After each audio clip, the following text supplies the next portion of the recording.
is Thursday, so it is time for a straight talk conversation with our experts at Edwards Funeral Service. Today we're talking about wills, not a will in the traditional sense that covers your finances or bequeathing items to your loved ones. Instead, we're exploring something called an ethical will. Funeral directors Jeff Edwards and Beth Buxton are here to explain. It's nice to see you both. Thank you. Beth, I'm going to start with you because I've never heard of this term, ethical will. Ethical will, it's a little difficult to say, ethical will.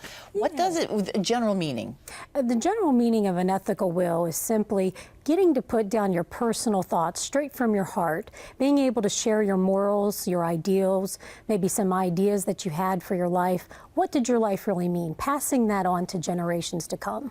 Jeff, this is a new term in a way. I mean, I think people might have been doing this for a while, but there wasn't anything that they could say ethical will and have a meaning for it. Do you think that's true? That is true, although they've been around for forever and then some. Families are used to grandpa or grandma left a tape recording of, you know, her thoughts and comments and how she wants the family run. Well, that's an ethical will. It's you know, leaving that message, whether you do it in writing or with today's technology, do it in a recording, an audio or a video recording. An ethical will could be a video.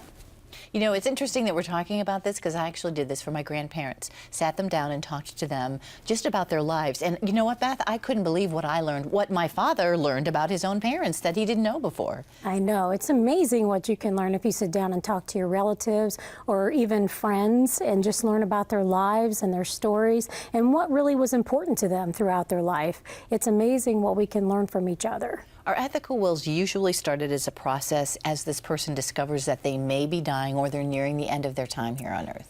It can be. I've had a lot of people tell me when they get some sort of diagnosis like that it's very empowering to start the process of an ethical will at that time. They feel like they have a little more control over death where there's no control, but it gives them that sense, a little bit of empowerment. And that's good for a positive attitude, especially if you get a prognosis that's less than, you know, a little negative. You want to do something positive at that point. So that's the way to do it. Is this something that, Jeff, if people come to you and they're looking then to make plans, maybe they have had a bad diagnosis and they know that something's coming, do you suggest that to them? Is that the place of a funeral director to, you know, maybe do that?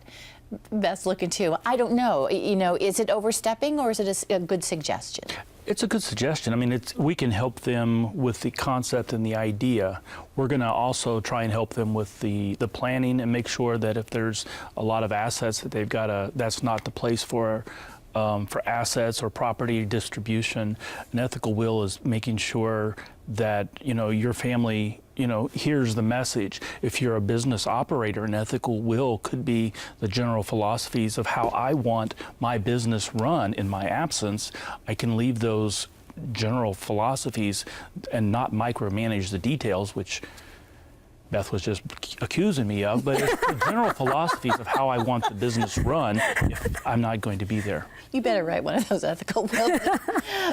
We mentioned tape recordings. What other ways, Beth, to do that? Journaling? Yes, journaling is very popular. It can be something as simple as a notepad, just something you purchase at a local Walmart or a discount store. It could be something a little more fancy if you like it to be.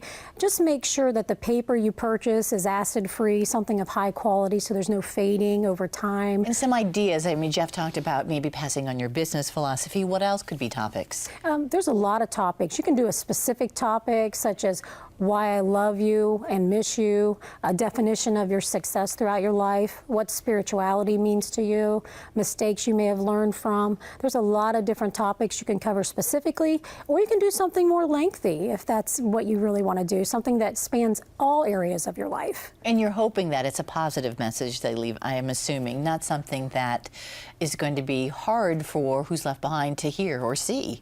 Definitely.